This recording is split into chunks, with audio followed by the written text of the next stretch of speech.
Bien, amigos, no hay duda de que las relaciones de República Dominicana con Estados Unidos son nuestras más importantes relaciones diplomáticas, comerciales y de todo tipo.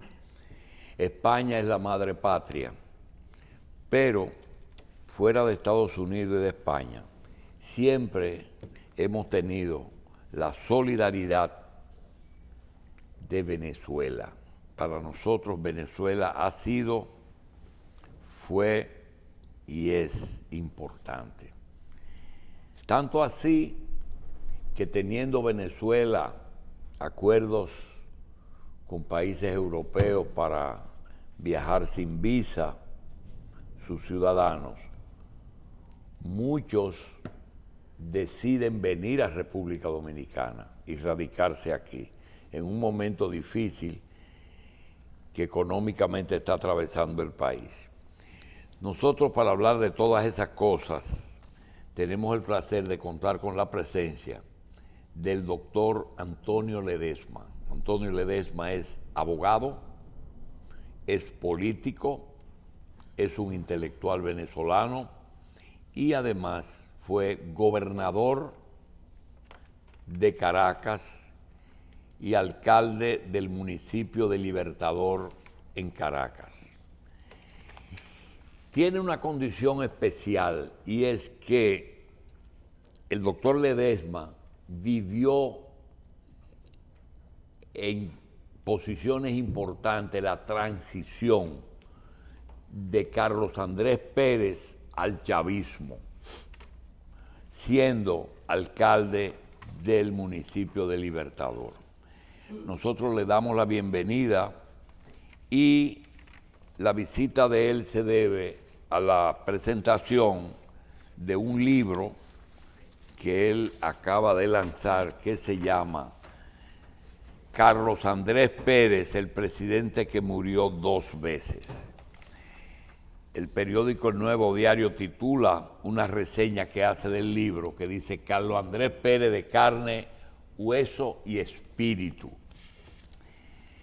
Nosotros tuvimos una oportunidad de conversar con Carlos Andrés Pérez en el momento que salió del primer gobierno y antes de entrar al segundo.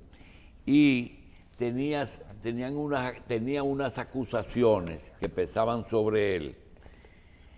Y le preguntamos, presidente, ¿qué hay de cierto en lo que se dice sobre su participación en empresas privadas? Y me dijo, le voy a decir, no soy rico, no tengo riquezas, pero gobierno para los ricos y los pobres y tengo amigos pobres, a pobres y amigos ricos. Esa fue la respuesta de Carlos Andrés Pérez en un programa en Color Visión que hiciéramos con él. Tenemos al doctor Ledesma con su libro El presidente que murió 2 veces. Y tenemos también otro libro interesante del doctor Ledesma que dice ¿de dónde venimos y hacia dónde vamos? Es también un relato que explica cómo fue posible arruinar un país riquísimo y las propuestas para salir de la crisis. Es decir, que como político no solamente plantea el problema, sino la solución. Doctor, gracias por estar con nosotros. No, el agradecido soy yo, Julio. Todos los panelistas. Necesariamente tenemos que hablar del libro. ¿Por qué murió 2 veces Carlos Andrés Pérez? Porque, como usted lo acaba de decir de manera sucinta, Carlos Andrés Pérez siempre fue centro de polémica y blanco de ataques. Lo quisieron asesinar físicamente en varias ocasiones. Fue bien librado por su equipo de seguridad, pero también fue blanco de ataques para liquidarlo moralmente. El título del libro viene de un discurso que él pronunció el día 20 de mayo del año 1993, que fue el día en que se produjo la decisión de la Corte Suprema de Justicia aprobando el antejuicio de mérito para iniciar el juicio al que fue sometido. Horas después de recibir la noticia, el presidente se fue a su despacho, redactó su discurso y como parte de ese discurso dirigido al país, había una frase que cuando la pronunció se le quebró la voz, que fue cuando él dijo, hubiese preferido otro tipo de muerte. Él sabía que lo estaban tiroteando desde el punto de vista moral y por eso el título, que murió 2 veces, murió el año 93 moralmente y luego físicamente. Nosotros tenemos un tema específico que quisiera que usted no lo justifique, sino que nos lo explique, porque nunca lo entendimos. Los 2 gobiernos de Carlos Andrés Pérez tuvieron dos líneas totalmente diferentes. Una muy nacionalista, y la otra muy diferente a esa primera, que culminó mal. Realmente, ¿qué fue lo que ocurrió que obligó a Carlos Andrés Pérez a cambiar un programa de gobierno totalmente diferente en su segunda gestión? Se lo voy a responder, don Julio, con palabras del propio presidente. Sí. Nosotros, más jóvenes, menos edad, me refiero a un grupo de jóvenes, conversando una vez en el estado Barinas de Venezuela con el presidente Pérez, le hicimos esa pregunta. En la primera... Le hicimos esa pregunta cuando ya en el segundo mandato. En el segundo. ¿Por qué usted ha cambiado? ¿Por qué ha cambiado de giro? Y él nos dijo, no, yo no he cambiado. Lo que ha cambiado es el mundo. Ya. Lo que está cambiando es el país. Él se adaptó. Él se adaptó a las nuevas circunstancias y en el libro hablo de esos 2 gobiernos. El primer gobierno de un presidente que sobre todo puso en alto relieve el proceso de nacionalización de la industria del petróleo. Pero es que eso era inevitable.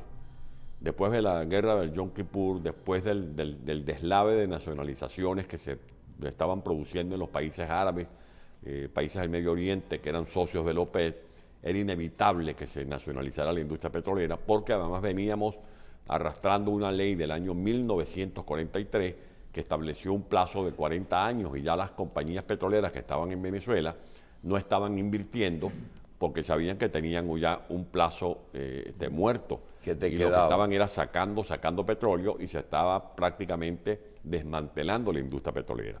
Pero ese presidente estatista, como se le llama, dejó allí una rendija, que fue el artículo 5. Ese artículo 5 produjo un gran debate en Venezuela. A Carlos Andrés Pérez lo criticaron, incluso los expertos más calificados del petróleo en Venezuela, como Juan Pablo Pérez Alfonso, llegó a decir con una frase que esa nacionalización era chucuta.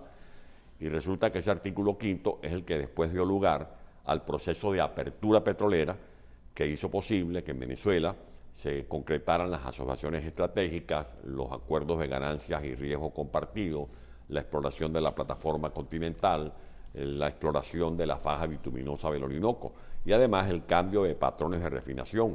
Y en el segundo gobierno de Carlos Andrés Pérez, a diferencia de lo que está ocurriendo ahora, a finales del año 91, un mes antes del golpe que propició Chávez el 4 de febrero de 1992, Venezuela había incrementado la producción de petróleo en más de 1 millón de barriles y el crecimiento económico era de 10 puntos del Producto Interno Bruto y la tasa de desempleo de 6%. Mire, son tantas las preguntas y el tiempo desgraciadamente no es ilimitado que no quiero dejar 2 o 3. ¿Cómo sale del poder la segunda vez Carlos Andrés Pérez? Fue víctima de una confabulación que él mismo llamó la rebelión de los náufragos, una conspiración cívico-militar. El presidente Pérez... ¿Pero un golpe? Bueno, un golpe civil, porque primero fue la intentona militarista, hubo 2 intentonas, dos. ¿Quién lo sustituye? Lo sustituye el escritor Ramón J. Velázquez, designado por el Congreso Nacional. Pero el presidente se le acusó del manejo de la partida secreta. Pero si él asume la agenda internacional, que es la que en ese momento se está imponiendo en el mundo, ¿por qué la comunidad internacional no le ofreció su apoyo para evitar esa situación? Bueno, hubo apoyo cuando los intentos de golpes de Estado, pero luego cuando se produce la decisión de la Corte Suprema de Justicia, el propio presidente Pérez dice que aunque no estaba de acuerdo con ese veredicto, él respetaba las instituciones. Bien. Y un mensaje de don Julio que está implícito en este libro, y es que quiero dejarle a la gente de República Dominicana la importancia de las instituciones. Una democracia sin instituciones no va a tener buen destino. Bien. Hay que cuidar las instituciones. Una cosa, hace unos días vimos que Venezuela, siendo productora de petróleo, preparó una infraestructura energética con vista a un futuro de sustitución de ese combustible, del combustible derivado del petróleo. ¿Quién fue el ideólogo de esa energía que en un momento fue muy útil para Venezuela, de la hidráulica, de otro tipo de alternativa? Bueno, ese proceso viene, usted hablaba, le voy a hablar hace algunos momentos de la descarbonización, Sí. de alguien que está planteando la descarbonización. Venezuela es un país con recursos fósiles. Nosotros tenemos petróleo, tenemos carbón, Oro. tenemos oro, Gas. tenemos gas convencional, no convencional, gas Arena, asociado al arenas. petróleo. Bueno, Todo. Bueno, tenemos ahora todo. se publicó que la reserva más grande de petróleo, Sí. la tienen ustedes más que Arabia Saudita. Sí, pero en Venezuela lo que nos faltaba, sí. lo que nos faltaba era Bien. merengue y nos lo llevó Vargas y nos lo llevó. Pero el de la no Emilio alternativa, Prometa. ¿quién fue el Sí. quién fue el de la idea? Comienza con el gobierno de Rómulo Betancourt. Eso comenzó así. Pero después el gran proyecto del Guri, que es más o menos a Fue lo que se Rómulo. refiere, Carlos Andrés lo Pérez. finaliza Carlos Andrés Pérez. El Guri viene siendo, después de la represa de las Tres Gargantas de China Ya. y la de Paraguay con Brasil, la segunda, Itaipú. la más importante del mundo. Y para que los dominicanos tengan una idea de lo que estoy hablando, si uno agarra Dubái, por ejemplo, y lo mete en el lago del Guri, quedaría todavía libre, un espacio libre de una tercera parte, para que veamos la dimensión. Venezuela tiene una capacidad instalada de más de 36.000 megavatios, tanto de termoeléctrica como de hidráulica. O sea que íbamos camino a fortalecer la generación de energía blanca, la que llaman energía limpia, que es la energía hidráulica. Incluso nuestro recurso del hierro que tenemos en la zona de Guayana, una de las ventajas que tiene Venezuela es que para procesar ese hierro y producir el aluminio, etcétera, las láminas, se usa en vez de carbón la energía hidráulica, que es energía limpia, a diferencia de lo que ocurre en Argentina o lo que ocurre en Brasil. Ese proceso de descarbonización estaba en marcha, sin dejar de reconocer que eso no se va a producir de la noche a la mañana. Pensar ese frenesí que tienen algunos de que de un día para otro vamos a tener carros eléctricos, vamos a sustituir las bombas de gasolina, que vamos a usar la fusión nuclear. Eso es un proceso que hay que asumir con mucha responsabilidad, por supuesto. Después de la desaparición de la dictadura, con el gobierno de Larrazábal, hasta hoy día, ¿se puede decir que Betancourt y Carlos Andrés Pérez han sido los dos gobiernos más positivos que ha tenido Venezuela? Dejaron obras significativas, como también las dejó el propio presidente Raúl Leoni. No hay duda que también hubo Lucinchi, León y Caldera. Hubo procesos y proyectos que fueron continuados. Por ejemplo, el Metro de Caracas, que es una obra que en América Latina era muy relevante, la inició Carlos Andrés Pérez. Lo continúa Luis Herrera Campín, pero lo prosigue Jaime Lucinche y lo sigue adelantando el presidente Caldera. O sea, allí hubo continuidad administrativa. Los proyectos del Guri, que usted se acaba de referir, lo que era, por ejemplo, el Guri, Macagua, Caroachi, es el nombre que le dieron a la represa, lo inicia Betancourt, lo continúa Carlos Andrés Pérez, Raúl Leoni, pero también lo continuó Rafael Caldera. Eso se interrumpe en el gobierno de Chávez, que quedaba una presa llamada Tocoma por concluir. El gobierno de Chávez con el de Maduro le metieron a esa presa más de 9.000 millones de dólares, pero no se concluyó la obra, se lo robaron. Bien. Profesor, doctor, conversando con un ex administrador de PDVSA, que ya se había radicado en Florida, le preguntamos por qué renunció. Me dice, mira, renuncié porque el presidente me pidió que enviara petróleo a Cuba y que no lo facture.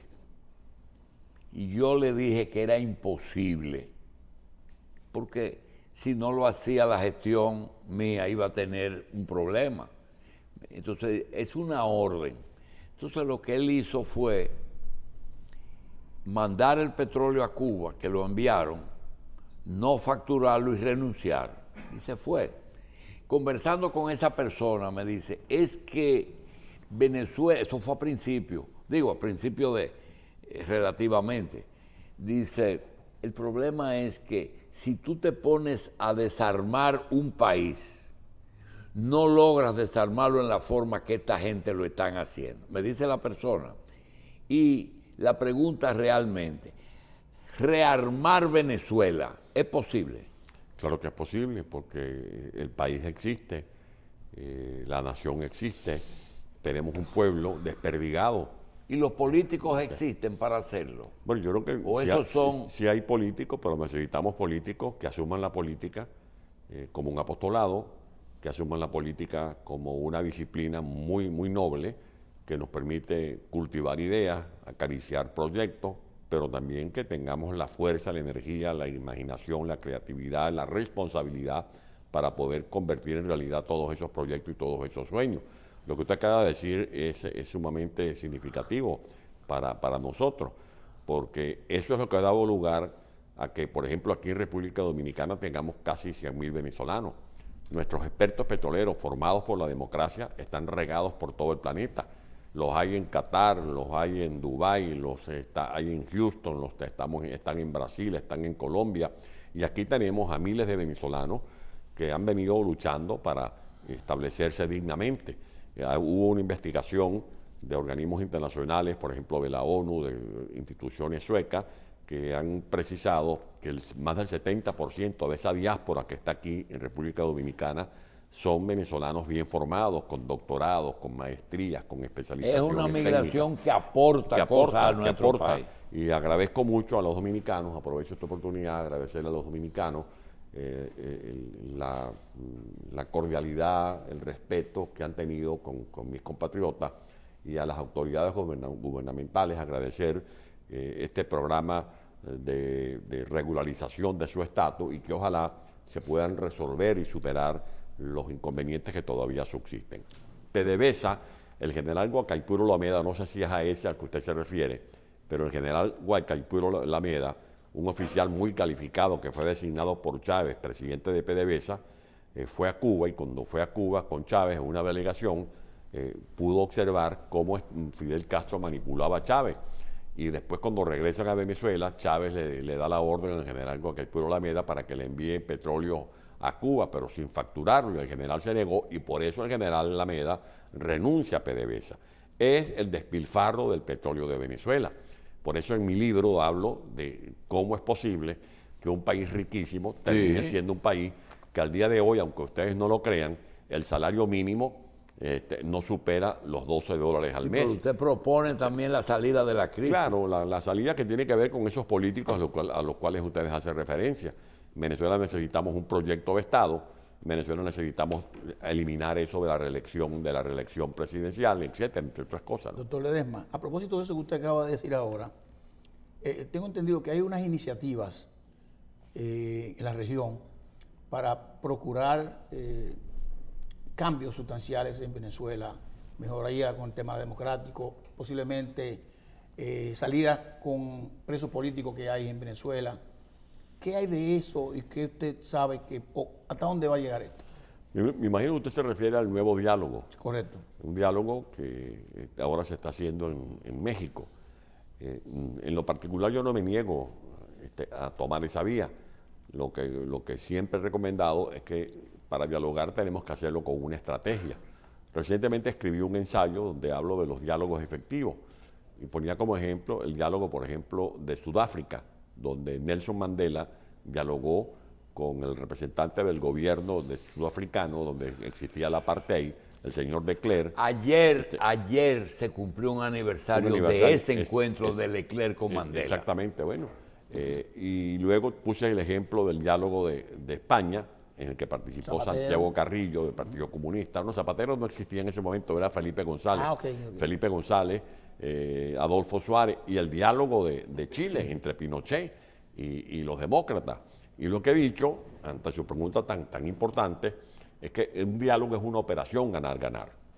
Si usted representa unos intereses y yo otro, y don Julio coordina una mesa para que usted y yo dialoguemos, lo que debe procurar don Julio como moderador, por ejemplo, es que usted defienda sus intereses, yo defienda los míos, y que al final usted se vaya con algo debajo del brazo, pero yo también salga con algo debajo del brazo. Pero hay algo, doctor. Pero hasta ahora, don Julio, lo que ha pasado es que en todos estos diálogos, el que se lleva todos los beneficios ha sido el régimen de Venezuela. Sí, fue doctor. Chávez en su momento y ahora Nicolás Maduro. Pero hay posibilidad, ya que Estados Unidos ha cambiado un poco su actitud con Venezuela, por intereses que a ellos le conviene, y que Venezuela parece que está aceptando ciertos cambios. Con ese régimen, ¿es posible realizar un cambio? No, yo soy muy optimista y no quiero dejar de opinar sin tener los pies sobre la tierra. Lo que ha hecho Estados Unidos, me parece, el gobierno de Estados Unidos, es una mala señal, que es liberar a unos narcotraficantes que estaban sentenciados a cambio de unos rehenes que tenía Maduro, porque esos ciudadanos norteamericanos estaban secuestrados por la dictadura. Es un mensaje muy malo, porque es como si le dijéramos al Chapo Guzmán, que está preso en México, bueno, secuestre unos mexicanos y póngase de acuerdo con el presidente López Obrador para que los pongan en libertad.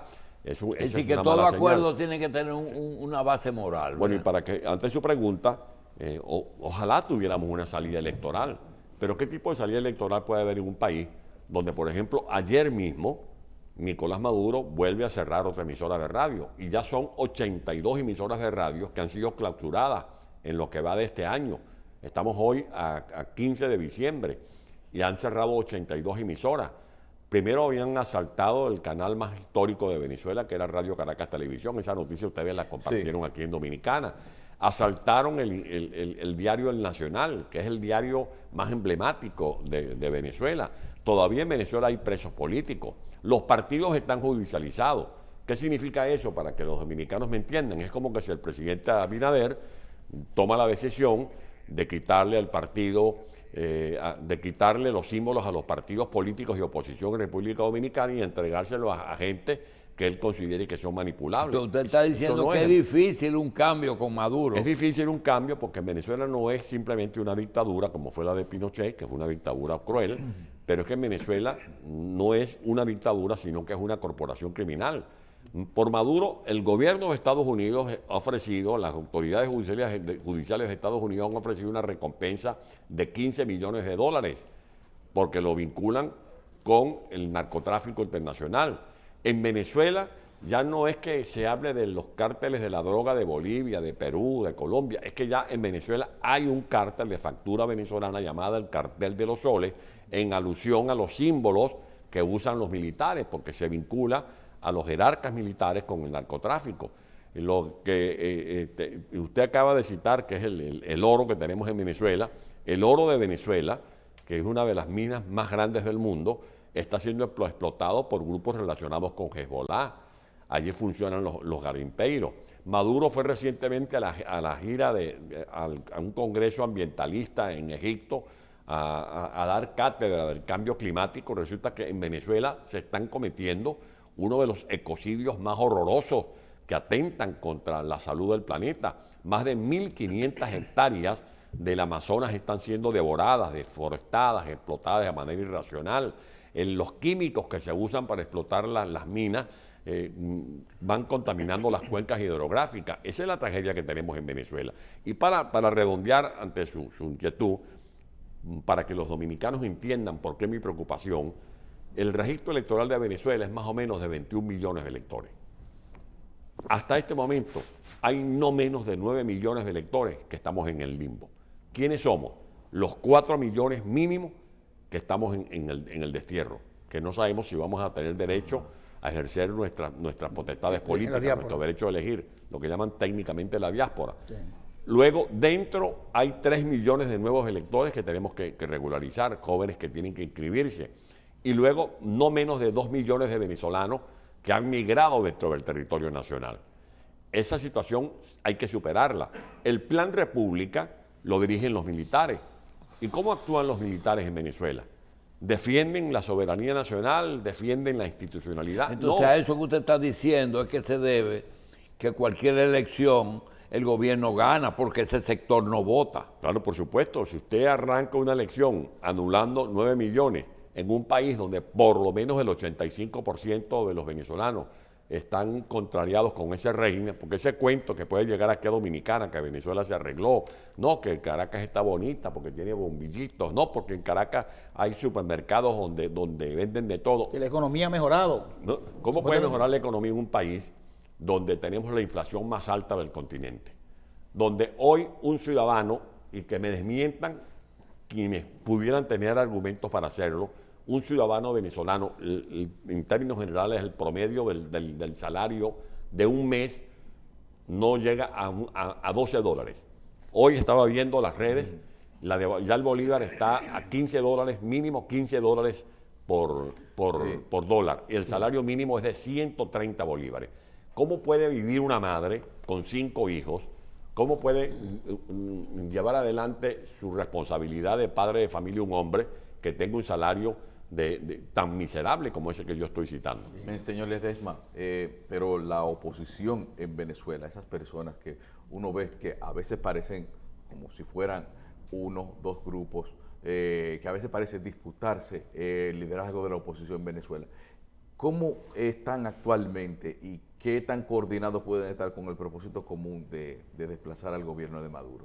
Bueno, ahora se está hablando de unas elecciones primarias.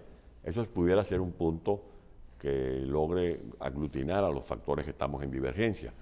Pero lo que tenemos es que también partir de una premisa, respondiendo a una pregunta: ¿primarias para qué? Para elegir un candidato presidencial que después sea inhabilitado. Yo estoy inhabilitado, por ejemplo, simplemente porque le da la gana al régimen. A mí me metieron preso más de 1000 días porque a Chávez y a Maduro se les ocurrió acusarme de traidor a la patria. Porque en Venezuela, opinar, como yo estoy haciéndolo libremente en este canal, en Revista 110, en Venezuela es un delito, porque se han establecido las leyes infames. Pero allá no se puede hacer este tipo de programa. No, este tipo de programa no. Y si yo voy a un programa de radio en Venezuela, como iba cuando estaba más o menos libre, entendía que se me aparecía por la vidriera el director del canal o de la radio que por favor le bajara 2, porque tienen el temor de que le cierren la emisora. Pues tienen el temor de que les quiten la licencia. ¿Dónde usted reside ahora, doctor? Estoy residiendo en España. ¿Qué tiempo va a estar con nosotros? Voy a estar hasta este viernes. Doctor, ¿qué es la dificultad que tiene la oposición venezolana para unirse? Lo que me pregunta Carlos. lo que me pregunta Carlos. Sin unidad no hay posibilidades. Yo creo que hay que dejar de lado las ambiciones personales. Yo tengo ambiciones, pues yo no voy a mentirles a ustedes. Yo tengo 67 años y estoy en la política desde los 13 años. Por supuesto que yo me he venido preparando para ser algún día presidente de la República, pero si no me toca, yo no puedo convertir esa aspiración mía en una obsesión. La edad para usted, usted es un muchachito en política. No, porque además, porque la obsesión termina llevándolo usted a pactar hasta con el diablo. En Venezuela necesitamos una unidad auténtica, una unidad con una dirección política que sea coherente. Lo que usted no es coherente que usted diga hoy que Maduro preside un régimen, una narcotiranía, y mañana usted se entienda con Maduro para hacer elecciones. ¿Cómo va a hacer usted elecciones realmente libres y soberanas con un régimen que ha usurpado las instituciones públicas? ¿A qué se debió el fracaso del presidente Guaidó, que fue electo por la Asamblea, Bueno, además apoyado por los Estados Unidos y un conglomerado de Otros países? Bueno, el gobierno interino de Guaidó recibió más respaldo que las diligencias que hicieron Francisco de Miranda y Simón Bolívar en los tiempos de la independencia. Sí. Bueno, si Juan Pablo Duarte hubiese recibido el respaldo internacional que recibió Guaidó ahora, no hubiese sido tan difícil coronar el proyecto de República Dominicana. Yo creo que hubo un problema de conducción, hubo un problema de unidad. Creo que fue secuestrada la dirección opositora y la idea es que aprendamos de esos errores para ver cómo logramos sacar adelante la idea de liberar a Venezuela lo más pronto posible. Doctor, ¿hay algún acto especial para el libro aquí en República Dominicana o realmente...? No, la idea es conversar con algunas autoridades sobre el tema de los venezolanos. Yo no puedo dejar de venir a la República Dominicana si tengo la oportunidad de que me reciban, de que me Seguro. escuchen, de hablar de los venezolanos que están angustiados por su situación de normalización, los que quieren trabajar, los que quieren sacar una licencia de conducir, los que necesitan una cobertura de educación, una cobertura de salud, los venezolanos que quieren estar organizados para ver cómo ayudan desde afuera al rescate de la ¿Y democracia. qué en tiempo Venezuela. va a estar aquí ahora? Hasta el viernes. La idea es conversar. ¿Pero pasado mañana? Hasta pasado mañana, sí. Es que es una gira internacional que está promoviendo la editorial que ha asumido estos Va a estar libros. en algunos lugares de venta. Esta ¿verdad? noche a las 7 quiero invitar a todos los que les sea posible para que nos acompañen en la presentación del libro que va a ser en una universidad de República Dominicana. En la UNCU. Exactamente. La Pedro Ureña. Exactamente, a las 7 de la noche. Y luego voy a conversar ¿cuándo? con algunos. ¿Hoy? Sí, hoy a las 7 de la noche. Ah, bien. Conversar Eso es lo que con- invita a Céspedes. exactamente, está el amigo Céspedes, Rafael Rafael, y gente amiga que están ayudándonos, Elizabeth Flores, Rómulo Tazo, gente que se ha organizado para hacer posible esta visita que estoy realizando junto con mi Bien, esposa doctor, aquí a vamos República entonces a darle las gracias a Antonio Ledesma y a ofrecerle República Dominicana y la revista para que lance su candidatura desde aquí, doctor. No me esté calentando Lo la oreja, apoyamos don Julio. totalmente. Yo creo que en Venezuela, yo retomo la inquietud de Carlos, necesitamos más unidad que nunca. Si no nos unimos, va a ser muy difícil superar esta tiranía. El amigo preguntaba sobre lo de Guaidó. Es que hay que entender también a lo que se enfrentó Guaidó. No es Maduro, es todo un conglomerado dirigido desde Cuba, desde Rusia. Es la narcoguerrilla que está instalada en Venezuela. Pero la unidad, Es doctor, la unidad sin Maduro no es factible tampoco. No, es que nosotros no podemos unirnos con No. quienes han venido Es responsabilizando. contra él. Está bien, pero lo que pasa es, doctor, que ellos tienen el control, ¿verdad? No, tienen el pasa es que control. la oposición- El diálogo, dices la tú. oposición El diálogo, tenía- cómo no. Hay que dialogar el para diálogo, ver cómo se exacto. acuerdan reglas del juego que haga posible que tengamos una salida La pacífica. oposición tenía la percepción de que tenía un gran apoyo popular. Y lanzaron a Guaidó a la calle inclusive, pero no hubo respuesta. ¿Qué pasó? No, hubo respuesta. Recuerden que miles de personas se echaron a la calle y después inventaron el diálogo de Barbados, que fue una maniobra sin duda alguna de Maduro para desmovilizar a la ciudadanía que estaba protestando. Mire, entre toda esa mala influencia que posiblemente, que usted dice que Chávez tuvo durante su paso por Cuba, yo digo, parece que ahí también vino lo del asunto de el complejo militar empresarial. Y uno se pregunta a veces, ¿quién es que está mandando? Si Maduro realmente es quien manda o si simplemente es el representante o la garantía, la cara visible de un consorcio empresarial militar, podríamos decir. ¿Podría hablarse de eso? Y totalmente cierto, tienes toda la razón, porque ellos han logrado corromper a estos actores militares que ya no actúan como oficiales al servicio de la institución, sino que están cuidando sus propios intereses. Y por eso en Venezuela se ha convertido en una gran lavadora de capital ilegítimo. Todos esos negocios que están siendo abiertos en Venezuela son financiados con ese dinero oscuro, porque ya les es difícil sacarlo hacia los sistemas financieros Sí, internacionales. bien. Doctor, gracias. Y vuelva, hombre, vuelva. Doctor Antonio Ledesma, gracias por estar con nosotros.